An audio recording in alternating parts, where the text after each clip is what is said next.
Yes, everybody, Russ and the West Ham Network. Hope you're safe. Well, hope your Monday is going swimmingly. Now, an article, an interview appeared in the Guardian yesterday, which was an interview from former West Ham head coach Julien Lopetegui, and it was quite interesting. It was quite an interesting article, quite an interesting interview, and so we're bringing you a little bit of a synopsis of it, really, in terms of what was said, in terms of his general feelings. I think it's fair to say, and I'm good. I'm highlighting one area that we'll talk about in a tick, but it. I found it. It's been five weeks since he's been sacked. It seems a lifetime ago, doesn't it? Really, football does move so quickly nowadays, and it offered quite an insightful, quite a measured, I thought, at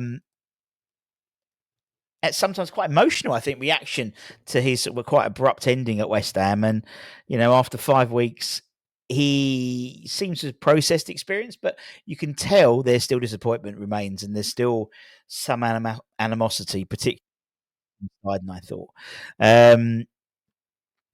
He spoke about the end and how it all happened, and he knew the writing had been on the wall for some time by the sounds of it. And on the 8th of January, he received a phone call from Mr. Sullivan, from Karen Brady and Mr. Sullivan.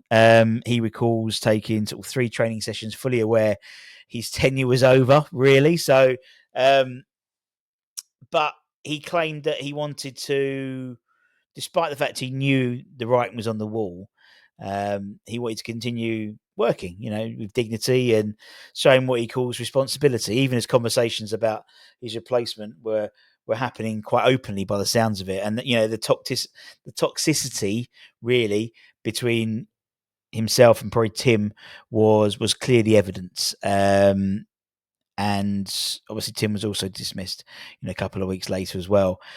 Perhaps acknowledgement that mistakes had been made in how the club was being run in that respect, in terms of the experiment not working. He what were some of the comments he made? There were some interesting comments he made. He talking about Tim specifically. When asked about his former colleague, he basically, in the interview, raised his hand and said, "Stop. I'd prefer to not talk about the Tim subject. That's the past. It was internal issues. You're responsible for what you do, your control. You asked specifically about that person. I prefer not to ask." And when he was asked further about Tim's recent sacking, he suggested a lesson learnt and responded, as John Tossack used to say, "No comment." It's a fascinating interview, and you have to read it in full in the Guardian. But there were some really interesting things he picked out. He talked about challenges, unfinished business, and he argued that the West Ham project was still progressing, albeit slower than he wanted it to. He compared the process to sometimes progress isn't immediately visible, but patience is the key. He believed the club was physically improving, climbing from the worst fitness stats in the league to second best in terms of high intensity sprints, distance covered, and acceleration, apparently. But obviously the results weren't reflecting that, and heavy defeats to Liverpool, Arsenal, Man United, City, along with struggles to form any sort of defensive identity, left fans frustrated, and he acknowledged the shortcomings, but insisted his team was adapting to a new, less individualistic approach. Interesting. You see, the process isn't complete overnight. As I said, when you're drilling for oil, you go down, down, down, down, and you're getting ever closer, even if oil doesn't appear. The key is you are drilling because you are convinced there's oil there, or just drilling. If halfway through you change, there's no guarantee. There are exemplary clubs that see it, though. Keep going until you hit oil. It's hard to stick under the circumstance. Our circumstance with the noise, the owners understood, which is why we were a bit surprised. No one was happy with what was happening, but seasons finish in May. It's quite an interesting. He's probably more charismatic, more dynamic in this interview than I think we heard of any press conferences. So whether the weight of the world is off his shoulders finally, I don't know. But it was interesting to see what he said. As I said, he spoke about it happening. He said, I think the first line of the interview is, and then suddenly they sacked me. But, he saw it was coming for months. He wasn't stupid. He talks about internal issues with Tim Stein, apparently. I mean, they dubbed him Toxic Tim. He's had two situations. It was two situations where the manager or head coach wanted him out of Rush Green to work on his own at London Stadium. He spoke about difficult circumstances as well. He spoke about, Nicholas Füllkrug. He spoke about Antonio's obviously horrific car accident. Spoke about obviously Lucas Paquetá in terms of his gambling allegations hanging over him. He acknowledges, defensive struggles, but feels, as I said, the team was progressing. They were 13th, but could have been 9th. And at Man City, they created more chances than any team in 9 years there, apparently. However, he understood fans' frustration. After being sacked, he's taken time away in Mexico to reset.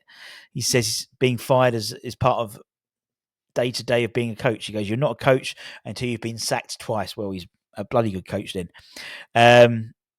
Reading the article, I think he seems to feel he was unfairly treated, but I think he was very diplomatic interview.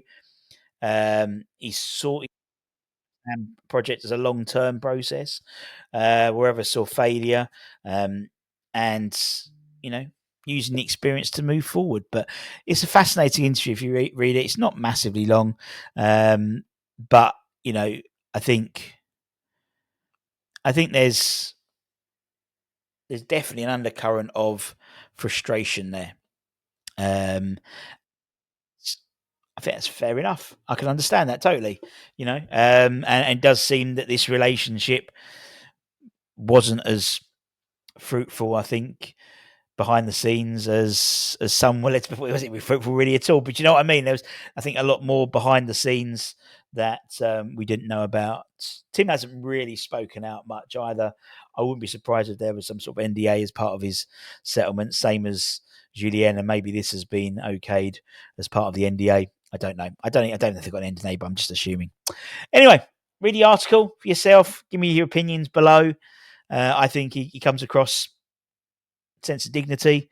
He seems very diplomatic. As I said, it's interesting to know that he knew three training sessions before he was going to be sacked that he was going to be sacked, but still took those 3 training sessions. That to me shows that he still, there was a level of commitment. He could have thrown his toys out the pram. So I think that's his character rather than necessarily anything else. But anyway, take care, stay safe, stay warm, stay humble. I'll be back at lunchtime to talk about our current head coach and our fabulous win away at Arsenal, coming in doing play ratings, things like that as well. Take care. Much love. Bye-bye.